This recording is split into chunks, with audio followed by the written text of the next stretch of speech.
had my bills, he had his bills. And one of the things I remember one of the first conversations we had with you was my husband. I found out that my husband was really not comfortable with me totally handling the money. Not because, I guess because I wasn't that good at it, but neither was he. Yeah. And we've had that back and forth for the longest time. But once we were able to meet with you and kind of realize how to get on the same page. Well, what's up, everybody? It's your girl here, Breanna Colón, and thank you for joining me for another podcast episode. I am so excited today. I have Miss Anita hanging out with me. Say hello to the people, girl. Hello, people. Hello. Anita and her husband, Bruce, are part of the Integrity Financial family, and I asked her to come and represent and talk a little bit about their journey and how things have been financially for them, both before and after, and everything in between, and just all of that. So we're going to get right into it. If you're watching on YouTube, hello, and thank you for taking the time to watch. If you're listening by podcast, thank you so very much. It's going to be a great episode. So I want to go ahead and get right into it. Let me start with growing up. How was, we have, we're learning whether good or bad, That's true.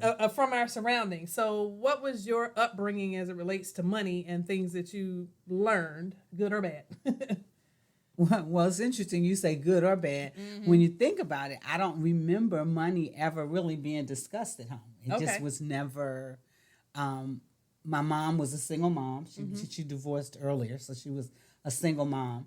And, she did a lot of struggling. We knew that, but we never talked about money. It was never a discussion. And it's really interesting because she passed away in July. And it was amazing to find out that she was selling life insurance and she had none of her own. Really? Wow. She passed away. There were no plans, no wills, nothing in place, nothing financially in place. Wow. So and my husband, I basically was in the same position. His mom was a single mom and money was not something you talked about. Yeah. It wasn't our business. Right. Day. I was going to say, that's that older generation. It was the older generation. It wasn't your business. It wasn't your business how the bills got paid. It wasn't your business why we ate the same thing. It is what it is, and you were taken care of, and that's all you looked at. Savings weren't discussed, and when I was in school, we didn't have classes for that. We didn't talk about balancing a checkbook. We didn't talk about life insurance. We didn't talk about any of those things. And so, you don't know, and you don't know, and you don't know. That's right. And years later, for instance, when Bruce and I met you, Bruce is almost 70, and I'll be 64 in a few days, and it's we just had no clue. And this was just a couple of years ago. We just, you think, I can't save and I can't get my finances together. I'm totally out of control. What can I do? It's too late and I can't fix it. And you taught us that that's not true. It's never too late. Age is just a number. Yes, it is. Yes, it is. So how are you guys managing, before we met, how was the flow of the finances? Because this is always like a hot topic when it comes to couples, because there's so many different ways that I have encountered couples doing their finances. Some are doing the whole roommate thing where, maybe they started out living together before they got married. And so, it was, hey, I'm going to pay this, and this, and you pay this, and this. Or it's, oh, we're going to split everything down the middle, regardless of who's making what. Or it's, we got all the money in the same pot. And this is how we're going to start because we're one type of thing. So where were y'all in all of that? Well, it's funny you would ask that because, so this is what we did. We did whatever we had to do, and we paid this, we paid that, and there was no method to the madness. Okay. There were specific bills that each of us paid. Okay. Are you talking about like personal bills, like personal and household bills? Okay. But I don't think either of us had any idea of how much was going to what. In other words, I had my bills, he had his bills, and one of the things I remember one of the first conversations we had with you was my husband, I found out that my husband was really not comfortable with me totally handling the money. Not because, I guess because I wasn't that good at it, but neither was he. Yeah. And we've had that back and forth for the longest time. But once we were able to meet with you and kind of realize how to get on the same page, one of the things that we always, I think, both wanted to do was get in a position where we could put all the money in one pot and everybody knew what they were doing. And I think that's what we ended up doing with you, is once we were able to be extremely honest with you. And I think that's the big thing as a couple, is you got to be honest. That's right. And even not as a couple, if you're going to come to you, if you're going to come and give the expertise, you can't hide things. Right. You know, if that hairdo costs $200, that hairdo costs $200. Right. The issue is it's got to be there. You can't make it up. If he if he golfs, if your life has to be on that paper, because that has to be paid. That's right. You can't do those things for free. The money coming from somewhere. Right. And I know a lot of people will say, well, oh, you pay that much to get your hair done. A lot of guys that have no idea what it pays to get your hair done or your nails done, or for him to go to the barbershop, or if he wants to go get a pedicure. You have no idea. But you got to make sure all that's real. All of it's real, and you got to put it out there. And the difference between then and now is now it all does go into a pot. And we know what has to be paid, and we pay it out of that account, and you know, we get our little allowance, take our little money, go do what we gotta do, you know. And I will share this because I think this is hilarious to me. When we first started meeting with Breanna, you know, we were working out the groceries, and we had the groceries. Okay, so what was going to be included with the groceries, and then we had our own allowance, and we had this conversation. We came back to her, and we were like, you know, well, we don't want beer and wine to come out of our allowance. We want that to come out of grocery money. And that sounds like such a minor thing, but it makes a difference. Right, It's all in what pot you want to come out of. You're like, wait a minute, that's about $50 more out of my money. That's it. Just a household thing. You know, we both like our beer. We like a little wine. Right. Okay, we're gonna go to the store, and we're gonna use this, and it's gonna come out that pot. And it came out of grocery money, and that's where it comes out. Look how y'all work together on that. Yes, we did. See, hallelujah. Look at the unity. That's what I'm talking about. Unity Had to be on the same page. You got to be on the same page. You got to be honest. That's and right. It's for real. You're going to do it. Yeah. So what are you going to do? Hide it? You don't hide money when you start working like this. If you got to know where it's going. You know where it's going. You got to know. So speaking of that, when I gave y'all the homework, because, you know, at the end of the first session, you know, there's homework, and, you know, you got to face the facts of what's really going on. How do you recall how that was for you and Bruce? Like, you know, the big reveal, so to speak, to be able, for both of you to really see like the impact of where y'all were at that time. Actually, I think we were going, okay, first of all, we kept, okay, we'll do it tomorrow. We'll do it tomorrow. It's like, well, we meet with her. We got to get it done. And it was really, it was eye-opening. Yeah. It is really eye-opening because you're not, it becomes one of those things where you're getting ready to talk to a stranger about things you haven't even talked to each other about. You're getting ready to talk about the things that nobody's really talking about. Like I said, it's the my girlfriend had a shower, and I went and bought her a gift, and you know, the guys did this, and I went and did that. But you're like, it's we kind of fake with each other. We want each other to believe that we were really on top of things financially. Even as couples, you want you each want to believe I really got this. I know what's happening. And when we had to write those numbers down for you, and we had to literally say, for both of us, it was eye-opening. Because when I was able to say, you know, to when we were able to look at mortgage amounts, we were able to look at whose car was paid off, whose car was not. What we were doing in terms of, and nowhere in there was there any savings happening. And at the time, Bruce wanted to retire. You know, that was coming up. and we both had health issues, and it was like, okay, how are we going to be able to make this work? Right. And that was it was very eye opening, but I also think it was helpful because I told you Bruce wasn't really trusting me in this whole process. Right. To see that, oh, she's not just spending money. There are things going on I just don't know about that have to be paid. And it's little things that you don't think about. We have 10 grandchildren total between the two of us. Okay. And every birthday, we send money. It never crossed anybody's mind where that money's coming from. Right. It just goes. It just goes. It just goes. And if it's going from here, then it's not being spent there. Right. Yeah. One thing is absolutely going to affect another thing. Right. So before you guys got started on the whole let's come together on the money thing, because y'all been married 30-something years? Yeah, 30-something. That's a good number. 30-something years. 30.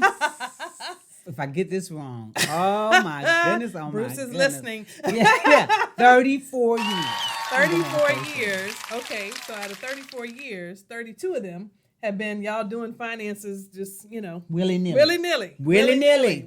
That's it, But willy-nilly. what a testament to what's possible. Yes. Yes. When you have an open mind and both parties are willing to say, hey, you know what? If this is going to put us in a better position financially, then you know what? Let's come together. Let's figure out how exactly we're supposed to do it. And after all, I mean, this is God's design anyway. The two shall become one. Yes. That means one with everything. That includes the money. But we somehow, a lot of couples miss that part, because we get caught up in selfishness, or we just don't want to control. It's all kinds of reasons. And that's very true. And a lot of it too is your history. If you've been in a relationship where you've been taken advantage of financially, or you were the only one paying bills, or someone stole something from you, you're not open to that. You don't know what that trust looks like, because it's trust across the board. That's right. And the other part to this, I will say, is when I first started talking about coming to you, the first thing he said was, we got to pay her? Yes.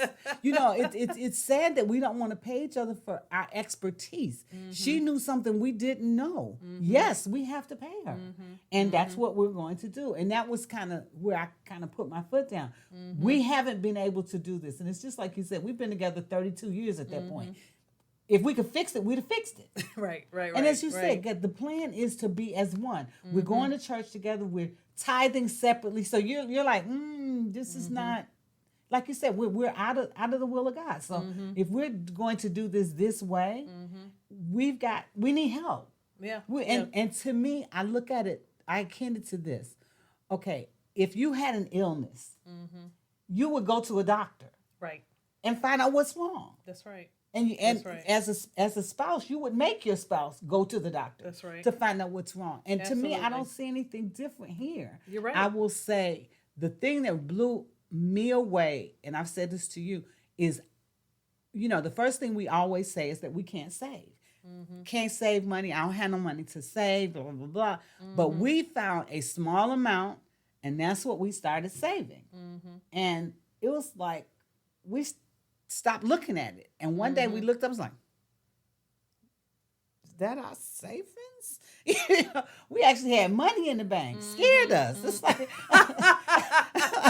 wow. And that didn't mean it was there to spend. It was there. And it was money we had saved. Well, since you're on the savings, I was trying to save that for later, but since you brought it up, we'll just go and talk about it. Because your savings was at what dollar amount when we started? It was $0.99. $0.99. Nothing. There was nothing saved. There was no dollar nowhere. Because, like I said, in our minds, we couldn't afford to save. We spent every dime we got, and probably dimes we didn't have. Right. So, as evidenced by the credit. So Right. No. And so now, in a very short 2-year window, because it's important to talk about this, because I want people to know what's possible. Because sometimes I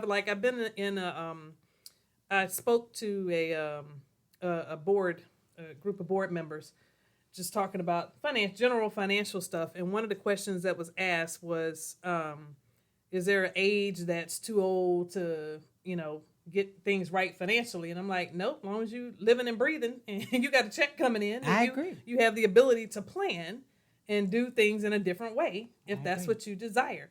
So anyway, my point is, all this time, the savings was a difficult thing. And in 2 short years, y'all were able to accumulate $23,000. Come on, Jesus. And I had to tell you, it's funny because yes, we have accumulated $23,000 now, but it was even more than that. Mm-hmm. And what this has really blessed that we were in a position financially to help one of our children because we had savings. And it's like, that was before. So we would have even more than that. Mm-hmm.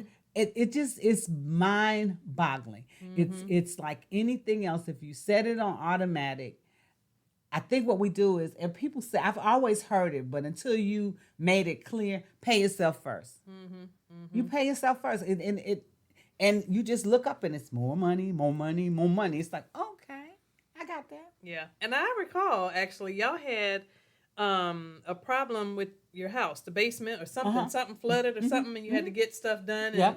And I think, if I recall correctly, correct me if I'm wrong, because that's been a while ago. Right. Y'all had to pay to have somebody come and do waterproofing or something, and y'all had money in savings then, but didn't want to use it. Is that right? Am I wrong? That's about right. That's about right. You know, no. I noticed that's the trend. No. Like we get now you get some savings. It's like because here's the key. Not only do you get savings, all of a sudden you have good credit. Everybody wants to give you money. Right. So you're like, but I got that. And it's like, no, but that's going to be charged interest. Right. So this is your money. Mindset. Like you said, I think people don't realize when you were talking about how Bruce was like, oh yeah, we got to pay her. What you mean we got to pay her? And not all financial advisors are created equal. Not all of us have the same areas of focus. So I can only speak to what we do, but it is very much like going to the doctor because it's more than just the numbers. It's about the mental mindset. Yes. We're talking about a lifestyle change, not just, oh, can you give me a budget and help me? No, it's way more than that.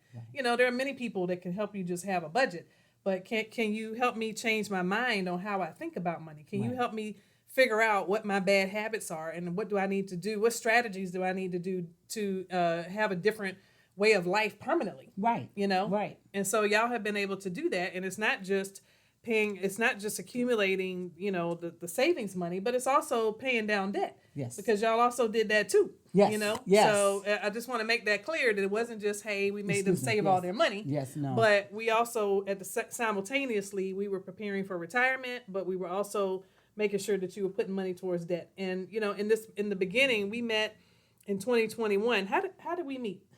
Actually, I was online, and this is so crazy. I saw an email, and it was talking about this webcast going on one night, and it was free coming. I was like, okay, well, it's about money. I need help. So I went online and I listened, and she sounded relatively intelligent. So, thank you very much. so and she offered a free consultation for attending. And it was like, okay, well, cool. I could do it. Free $99 is always my price. That's the price point I knew we could deal with. I know, that's right. We got on the phone and we got to talking about what we were looking for and what she offered, and the rest is history. Wow. So that's been just history. 2 short years ago. Yes. A little over 2 years, because January 2021, but still. Right. But at that time, your husband's goal was to retire within 2 years, because he was 67 at the time. Right. And wanted to retire in 2 years. And y'all wanted to, of course, work on debt. But the biggest piece of the puzzle was about retirement and everything that surrounds retirement. I think people have a misconception about how to properly plan for retirement. They just think, oh, well, yeah, once I'm going to retire at 65, I have 30 years of service. And retirement is way more than just how many years did you give to the government, to the contractor, to the whoever. There's so many other things that go along with that in preparing. Do you want to have the best retirement possible?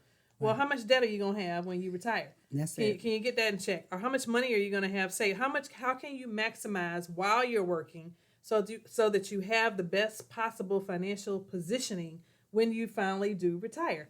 That's you know, right. and being able to know, well, how much do I need to put towards, retirement? Am I putting in enough right now? Maybe I'm putting too much. Maybe I need to pull some back so I can redirect that towards debt. Right. Or maybe I need to pull some back to put towards the savings. But, understanding all those things, there are so much more to making sure you plan properly for retirement. So in Bruce's case, 2 years has passed, and he is what? Retired.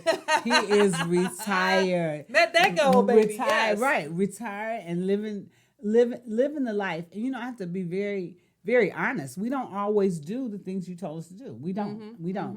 Mm-hmm. The difference is now when we get off course, we know what it is. We know we want to make sure that if we do have credit, that the interest rate is low. That it doesn't last long. It's something that we're going to pay off as quickly as possible. That has to be the primary goal. The biggest thing is to get the debt, if there is any, for whatever the reason may be, to get rid of it as quickly as possible.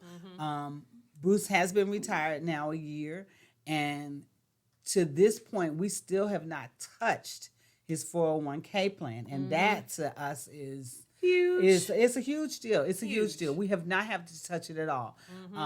We're blessed enough that he has a pension and a pension and Social Security, and like I said, we've messed up before, and I was actually sharing with Breanna before we started this that we refinanced our house. Now, those are things that you do not do without talking to her first. Yes, make that clear, because they were not meeting with me at that time. We were not meeting with her at that time. and sometimes it's just sending her an email and letting her know what you're thinking about doing before you pull the trigger.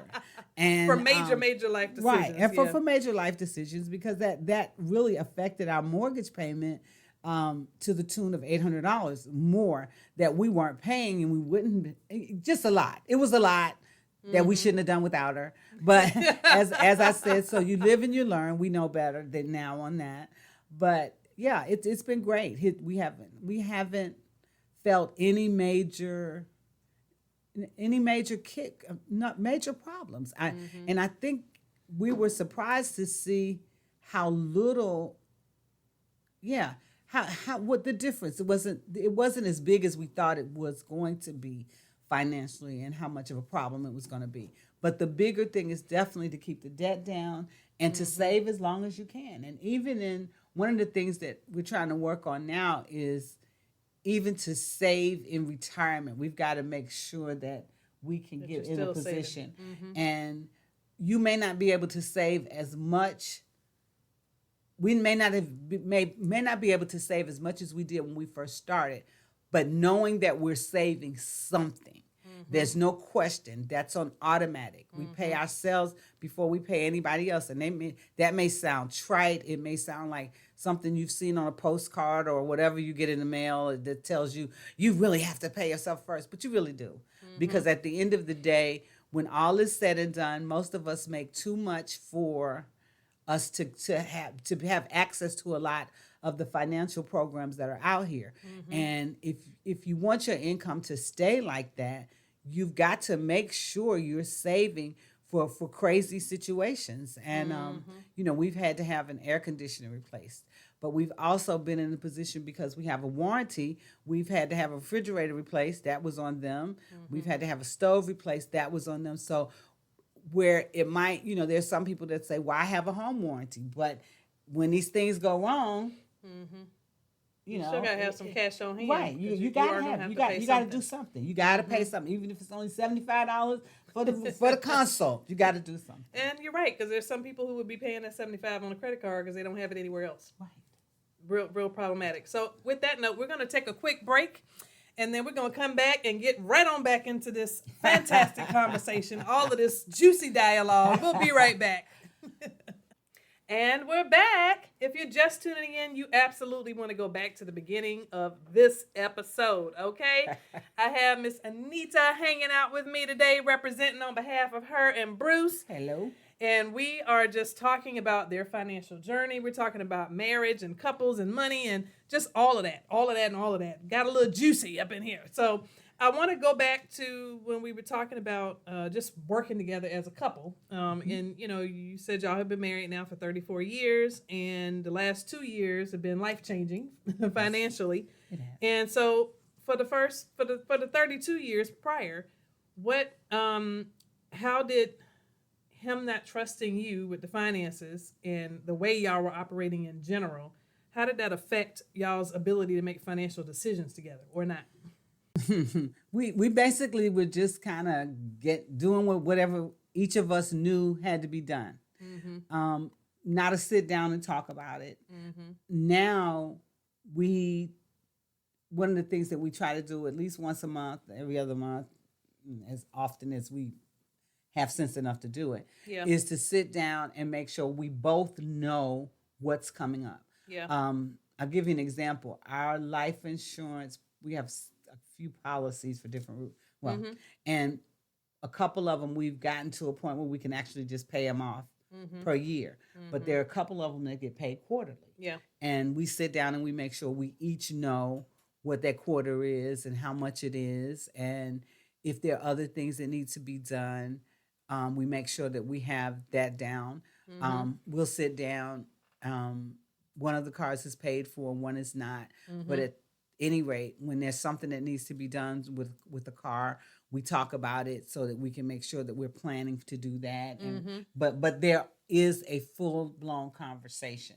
And I will say it's interesting that when you are talking about finances and discussing and talking about it together, it makes the rest of life so much easier because, again, you find yourself each stressing about finances and you're not stressing together. And as you said earlier, God says we're one. So if one of us should be stressing, we both should be stressing. Right. So that right there. Oh, it's called joint stress. Okay. And it's just, we should be stressing together. And I think when we realize that we're paddling the same way, and you know what's coming, you know what bill is coming down the pike, we've been in this position. We know that we've got to pay IRS. We know we're going to be short. The one thing that we learned about retirement was you will owe IRS if you are working and paying. If you're working and getting paid Social Security, you're going to owe the IRS. And if you don't put that money aside, you're still going to owe the IRS, and they don't care if it's money put aside or not. They're coming to get theirs. Here's the bill. That's it. They're going to get paid. Right. One way or the other. So what do you think you were doing that made him feel like he couldn't trust you? I think we had played the game during our marriage, the first few years, well, those other years, where he was in charge of the finances. I was in charge of the finances. He was in charge of the finances. I was in charge of the finances. And neither one of us was good at it. I mean, that's just the bottom line. Neither of us were good at it. And so that made it hard, really, for both of y'all to trust the other. Like, okay, well, you ain't doing it right. Let me take it over. Right. And then he like, you ain't doing it right. Let me take it over. That's it. And that's what was happening. We were going back and forth. And again, like I said, until we had to really write everything down for you, it was like, oh, well, what about this? And oh, well, what about that? Oh, yeah, I forgot to put down this. And both of us. And it wasn't a deceptive thing. I mean, it wasn't you just things that you weren't thinking about. And when you started asking some questions, and it's like, well, what do you spend on this? What do you spend? What's your spending money? What does that include? And it's like, spending money. It's my money. It's spending. It's spending money. So it's like, no, that's not quite how it goes. Right. And I think that was the bigger thing. So it puts you in a position where it's a lack of confidence. And like I said, because neither of us were taught anything about money or controlling money or how to handle it or what to do or how to build a budget, how to follow a budget.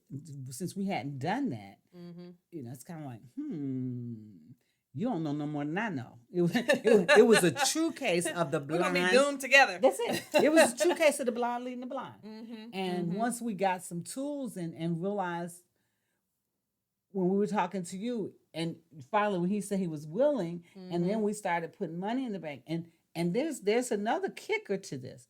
When we first started doing the savings, I had no problem with putting money in the joint account. And so it was going in there. It was going in there. It was going in there. Well, the problem with that is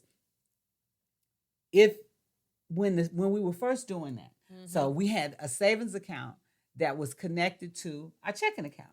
So if the checking account's overdrafts, they come get the money out of the savings. I said, okay, well, that ain't gonna work for me. That's not gonna work for me. But we also got better about making sure that wasn't the case. Right. And then when we got good credit, we moved the money from our checking, we moved it into a savings account connected to a credit card that we don't even use. But you earn money. You earn money on your savings. I didn't know you could earn money on your savings in a savings account. But when you don't have a Capital One card, you don't know that.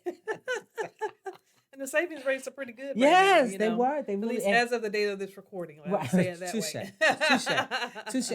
But the thing about it is, it also made us do our homework because before we opened up that savings account, I made sure I knew what the interest rate was. That's right. What we were earning, and that also moved it away, and it gave us nothing to fall back on in the checking account. So you have to follow the budget. Right. You have to. That's right.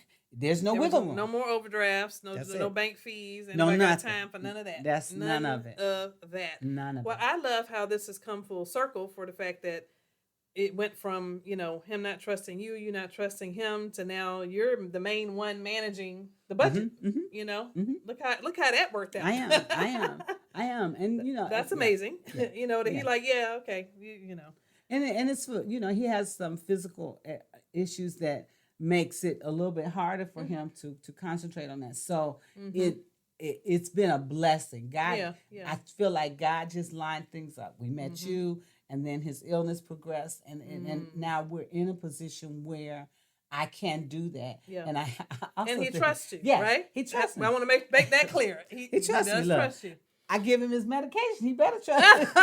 I'm like, you want to think if I could take care of you physically, I'm gonna make sure the money's okay. Right. So and I make sure that I do talk to him about. I try not to do anything. We make sure it's like little things that he realizes now. Yeah. It's like I don't just order it from Amazon. I'll say, we don't have blah, or he'll say we need to do so and so, and I'll go, well, I will order it, but it's a conversation. Communicating a lot more. It's communication. Yeah. It's communication. Yeah. No, that's a beautiful thing. That's a beautiful thing. Well worth it. That means that the latter 34 years are going to be that much better than the first 34. How yes, about ma'am. it? Yes, that's all right. So so now we know that Bruce has retired, and you have kind of like made a partial transition to retirement, kind of, sort of, so you were working full time, and then you had some medical things come up to where it caused you to have to reduce your hours temporarily. Yeah. But the beauty in all of that is that you were positioned financially to handle that, because that's the whole point, is that we don't know what's coming. We don't know what's coming. We know it's possible that something could happen, which is why we have to prepare and have a plan. That's right. But you couldn't have foreseen, that this, whatever happened, was going to happen. But the point is, you have money to fall back on. So if the check had to be cut short, like, okay, well, praise the Lord, we all right. That's it. And that's really, at the end of the day, what it's all about, is being able to continue to take care of yourself. I mean, we have children, but our goal has never been to... No, we don't want to move in with our children. Let's be very clear. Love you dearly. No, you don't want us moving in with you either. But I love you from house to house. That's it. That's not it. Same house. But that's the biggest thing, is to make sure that you are in a position to take care of yourself. We want to be in our home as long as we can. And we had talked about it before. We physically can't have access to home health care policies right now. Long-term care policies, that's what they call it. Right. And so we need to make sure there's money there. There's got to be money there. Absolutely. And so we have to spend as little as possible. Yeah, and keep stacking your cash. And keep stacking. That's it. And keep stacking. But you hit a good point right there, because, again, that's another area that people really don't think about, and especially when it comes to how I'm planning for my retirement. If you get to a point that you can no longer take care of yourself, and a decision has to be made to either bring in a caregiver into the home to take care of you, or to put you in an assisted living facility or in a nursing home. Yes. A, what type of care do you want to receive? Yes. And B, do you have the money to support the type of care that you want? Not everybody's blessed to have family members that'll be like, oh, you can come stay with me, or I'll come stay with you. I'll take care of you. That's not everybody's deal. And so in some cases, you don't even want that. And not only that, people mean well, and they Right. will. They think they will, but they don't understand. You know, and it's not just about you. It's about the individual that's sick, because their pride. They want to. You want them to be their dignity to be maintained. That's right. And you want them to be comfortable. You want them to not feel like they're a burden. You want them to be able to do as much for themselves as they can for as long as they can. That's right. And you don't want money to be the deterrent for that. The one thing I will add that this has put us in a situation, not just financially, but from a responsibility period point of view. And I say that because what we also did not have in place before we did this, we didn't have our wills and our estate planning, and none of that was in place. None of it. And with us having physical issues and this, that, and the other, I just think the saddest thing in the world is for people to leave this world and leave their family with a hot mess to clean up. And well, again, about paying Breanna. If you have to pay a lawyer or somebody to put your documentation together, that means that your family's not trying to figure it out when it's time to go. We have a notebook now in my office, and each of my girls has our girls have a copy of it that has our will, our advanced medical directive, so that when we go in the hospital, there's not a question of whether or not, you know, do you want me on life support? Do I want to be on life support? Do I want to do this? Because what happens is you have 3 or 4 children, or your family, your brothers, your sister, and everybody's had a different conversation with you. Yeah. So when it's time for it to be done, what's in writing? Yeah. Don't make people have to guess where your money is. And the things that we've learned is things like, I took Bruce to the bank to make sure I have another account, and to make sure. You want to make sure everybody's on that account. Yeah. Because the lady at the bank said you have people who are paying thousands of dollars to lawyers to find out how much money's in the account, to find out the account is overdrawn. There ain't no money. Right. Wow. They don't have any money. And just those kind of things that make you responsible. When you start thinking about the money, it's not just about the money today. It's about who's going to bury you. How are you going to... Who's going to do all of that? How is it going to get paid? Absolutely. Do you want to be cremated? You need to tell them that. That's right. Those are the things. And like I said, my mom passed in July. None of that was available to us. None of it. And it just is very important to get it all together. You're right. You're right. That's missing a lot. And especially, I hate to keep saying it, but in our African-American community, it's a prevalent thing. You know, I just had someone that I know to pass recently. And what did we see? A GoFundMe. Because there was no life insurance, apparently anyway, no life insurance, no nothing, and the family doesn't have any money, and need everybody to pull together. Now, is it noble that people are willing to do that? Yes, to pull together, to donate, but it didn't have to be that way. It didn't have to be that way, and that's my thing is that we work and here's my thing: how I'm gonna sit up here and work with Breanna for all these years, get my money saved up, and don't nobody know where my money is. Nobody can get to it because nobody did anything. And I'm here to tell you, I was amazed to find out how much money gets donated to the state, or if they can't find it. Right. If they can't find you, the money goes somewhere. Right. But this is money that I saved up for my family. Yeah. And I did that. I did the savings part. Right. And then I didn't tell anybody where it was or have a life insurance policy for. That's crazy. You are ministering today, ma'am. Yes, you are. That's crazy. Yes, you are. But thank you, because had you not gotten us on that piece, we would not have realized the importance of this piece. Yeah. No, amen to all of that. So you had gotten the Southwest card. One of the things that I work with my clients, and not initially, it's after they have gained a level of discipline where they understand how to, or at least they show that they have the discipline. Now, whether they stay there is another story sometimes. But, when they get to a certain point in their progress financially, then we will introduce travel savings rewards and try to show them how to properly use keywords, credit cards in an advantageous way. Credit card, not cards with no S's, just credit card.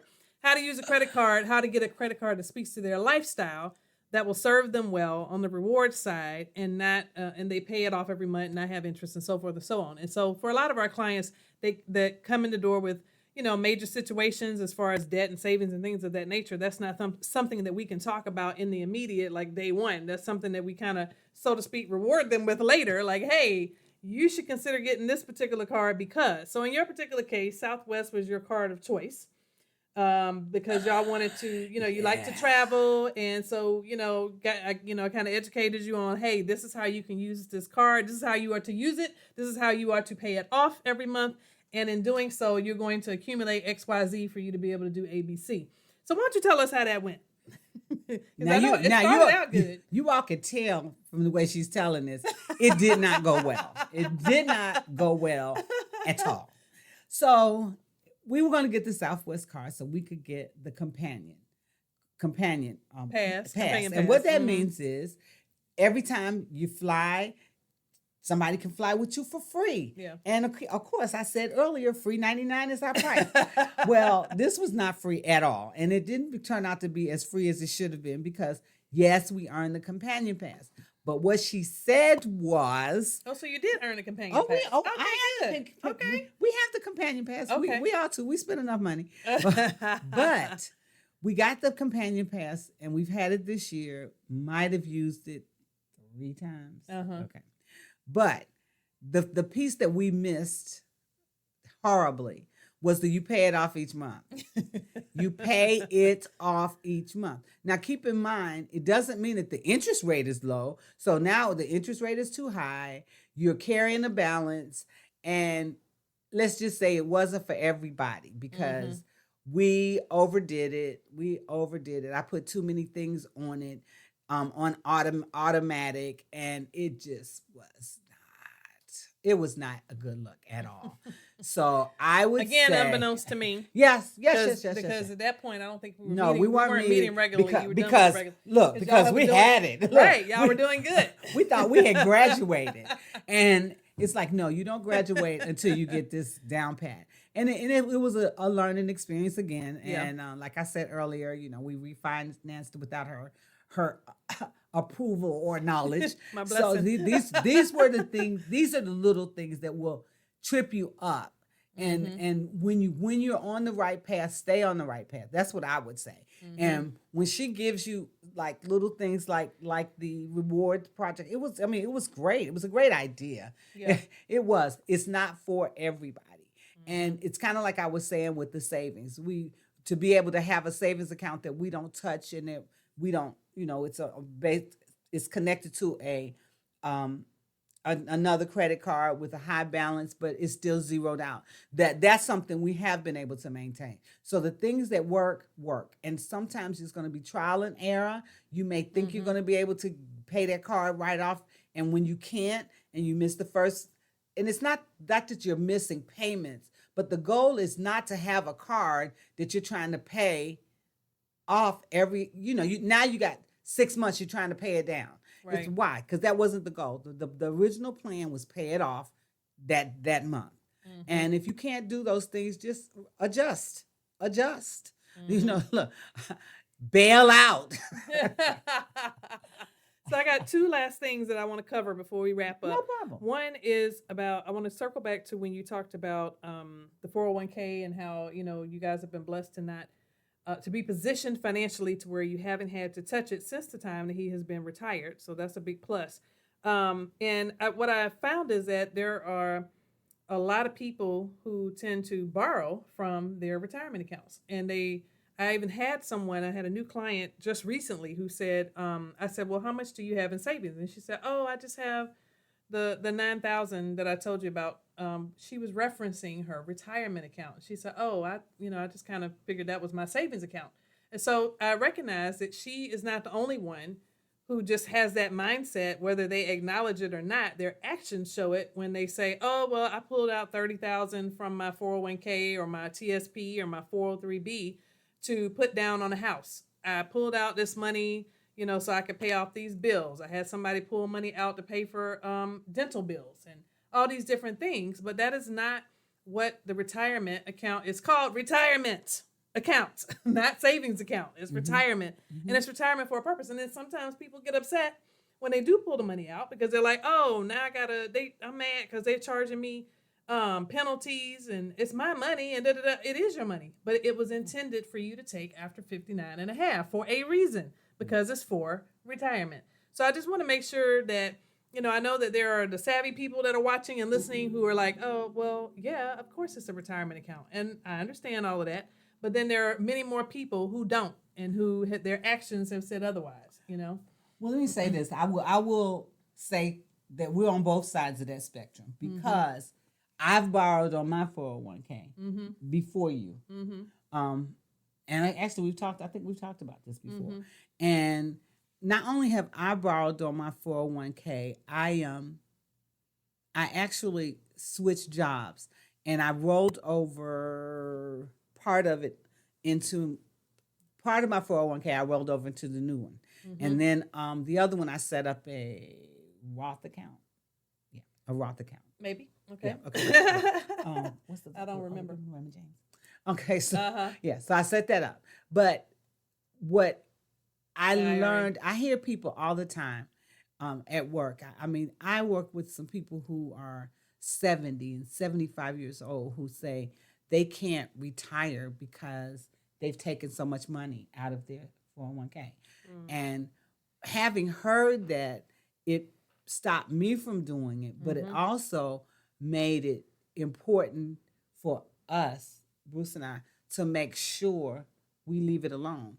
And you read so many things, and they talk about where you get to a point where you know that you need, let's say, $200 more per month for your finances to in order to meet your bills. So you take that out of that, and our goal is to not touch it until we absolutely positively have to. And he has retired, but it's still been a year that we haven't had to touch it, which we consider that a absolute blessing, because I'm still working and he's not, but we're blessed enough. He's from the pension age. People don't have pensions anymore. They don't have pensions anymore. So all they're counting on is Social Security and whatever money they've saved. Yeah. And that, to me, would scare the mess out of me, because our savings is our savings. Yeah. But it's our savings. Right. The 401k it's there. I've heard recent conversations where financial people are saying, you don't need 401ks. They're becoming obsolete and all this. Okay, well, it can be anything it wants to be, but right now we know we have it, and it's now there. It's a resource. Right, it is, and it's not savings, and we will continue to save until. Look, we continue to save so we can leave our children $15 each before when we leave. Only $15. That's it. Huh? That's your generational wealth. $15. That's it. But I think that's the whole key. That it's not. We've even talked about there's something going on with the foundation of our house, and we were like, okay, so how are we going to pay for this? We have no clue. So we were like, okay, well, right now we're not going to worry about it. It's going to be one of those things that don't bother us. We won't bother it. But I say all of that to say, we like you said, people get savings, and you're like, I don't want to spend that money. Right. I'm not going to put it on a credit card, but I'm not going to spend that money right now. You're getting stingy. I'm not. You're just stingy with it. But that 401k money, and it's funny because it's gone up, it's gone down, it's gone up and gone down, and we probably need to talk to you about how to adjust the investments, because when you are working, your investment should be one way, because it's But then once you're retired, you can move the investments around. You can't put any more money in it, but you can move the investments around to do what it is your you can't add to it while it's still in the employer's right plan. in the pot. You have to unless move it you move in it order out. to be Right. You have to take it out. And we have not done that. Gotcha. Yeah. Well, I am really proud of the accomplishments y'all have made. You had a little turbulence on the way along the pathway, but but overall, you guys are rocking and rolling and have really made some major accomplishments in this short 2-year window. Yes, like it's 2.5, but it's really been amazing. So, the last thing I'll say before we wrap up is that you mentioned to me that you had a birthday coming up very soon. And so I just wanted to sing a quick happy birthday. Oh, she gonna sing for me. Have you ever heard her sing? Oh my goodness. Okay. Sing. First time on the podcast. All right, let's go. Happy birthday to you. Ooh. Happy birthday to you. Happy birthday, Anita. Happy birthday to you. Woo! Yes. That's the way to end the podcast. Thank you guys so much for watching. It's been an absolute pleasure today. I hope you'll tune in to more episodes. Please like and subscribe and share and all of that stuff. Make it a great day because that is a choice. So make it a great one. Amen. Take care. Bye-bye.